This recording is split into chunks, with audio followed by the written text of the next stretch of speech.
All right, Brandon, start with you. What'd you make of that no call at the end of the game? Great call, Jenna. I'm glad that they picked it up. That's on Daniel Jones, Nick. He was late with the ball. Oh, that's true. Okay, that's first and foremost. He was late with the ball, and he threw it behind him. So that's on Daniel Jones. Yeah. I'm glad that the refs didn't get in the way from Tom Brady keeping this team on track, Nick. Okay. Look at this. Look at the ball. Yeah. It's behind him. That's, look, it's no one disagrees with that. His first read is to the flat. Wait a second. Let's be fair here, because Brady drew a very, very important pass interference penalty on a ball. It wasn't as badly thrown as this, but the reason it was PI was because it was underthrown and Mike Evans had to go back to the ball. That happens a lot. That's right. Here's the deal, America. The Giants were going to lose anyway because Daniel Jones, their quarterback, their best case was a tie. You get to overtime, take knees, and hold on for dear life. So I don't think this decided the game. And if there was no flag thrown, Wilds, I'd be fine with this. But just like Joe Judge was alluding to, it is irritating that a flag was thrown. And in my mind, when a referee sees a penalty and throws a flag, the only reason that flag should then be picked up is if there's new information presented, like the ball was tipped at the line of scrimmage, therefore pass interference can't exist, or you didn't see another penalty in the illegal pick play, something like that. It's bang, bang. When you see a bang, bang play and you throw the flag, then I think you have to stick with that call, Wilds. I wouldn't, to be clear, I wouldn't be here saying they should have thrown a flag had they never thrown the flag. But because they threw it, I don't know how you pick that up, Wilds. That's right. When you throw it and then you have your little conversation, what do you say? Like, it's either A, I accidentally threw it, or you just get sunned right in the little referee meeting, or it's like, pick it up. Like, okay, I'll pick it up. Like, I had a better angle on it. No, you didn't. I threw the flag. And Brandon, I'm surprised you're not sticking up for wide receivers here. Just because the ball is not perfectly placed, you still have a right to make a play on the ball, don't you? This is on your guy. This is your team. This is on your guy. You need to talk to Daniel Jones and say, look, buddy, your first read is the flat. Why are you hesitating? Throw the flat right away, and now you're tying the game up. But he didn't do that. And then he also threw it behind the guy. Throw it out to the pylon. You are taught as the quarterback. These are the fundamentals. Brandon, throw this ball to the front pylon. Brandon, if that was you and the ball was thrown a little bit behind you, you would be okay and be like, it wasn't a pass interference. Granted, I didn't get a chance to make a play on the ball, but my buddy Jay Cutler can throw the ball 100 miles an hour, so it's not a big deal. I feel like you would be furious if this was you. Of course I'll be flopping. Of course I'll be asking the ref to throw the flag and it was a pass interference. Of course I would, but when you look at it on film, it's not a PI. It was a bang play. He got there right away. He didn't.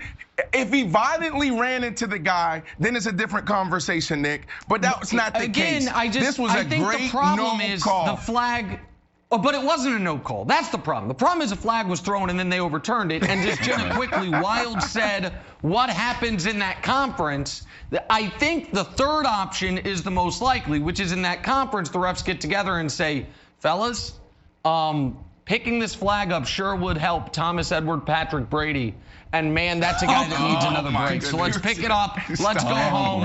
Bucs it's win. Too early. Giants it's too early. It's the first block. Let's not argue. Jenna, can we move on? Because I don't want to argue. Jenna. We are going to. I'm just saying.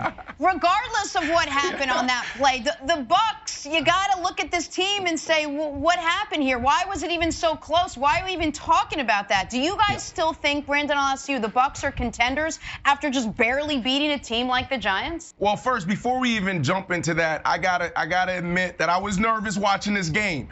America, if you want to see a virtual fight, then you tune into First Things First when we're debating Tom Brady or Baker Mayfield.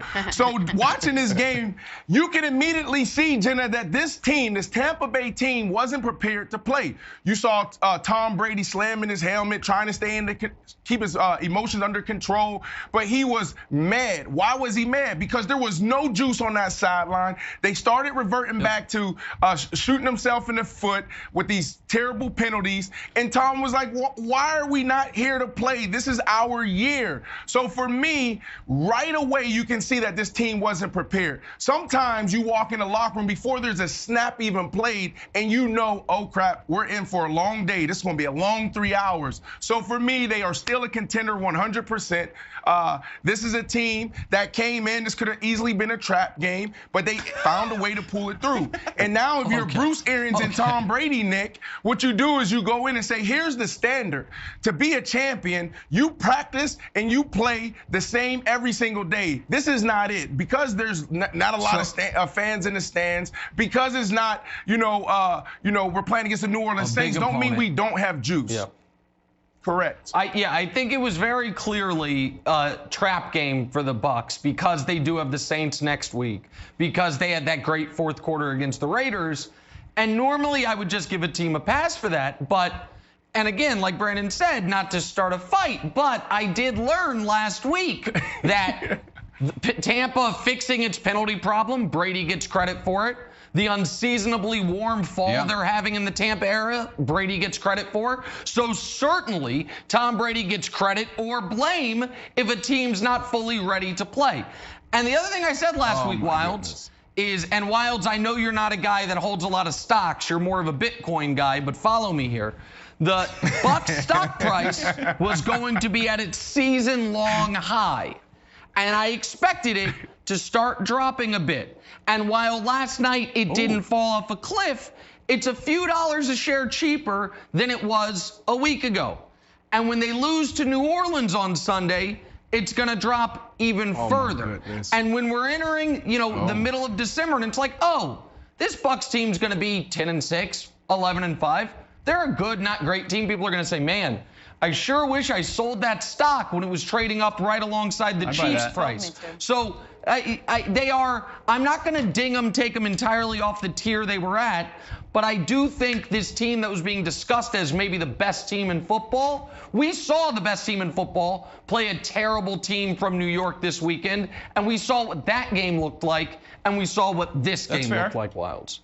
Thanks for watching. Subscribe here to get the latest from the show. Also, be sure to check out more of the best clips from First Things First, or go watch a few segments from our other shows on FS1.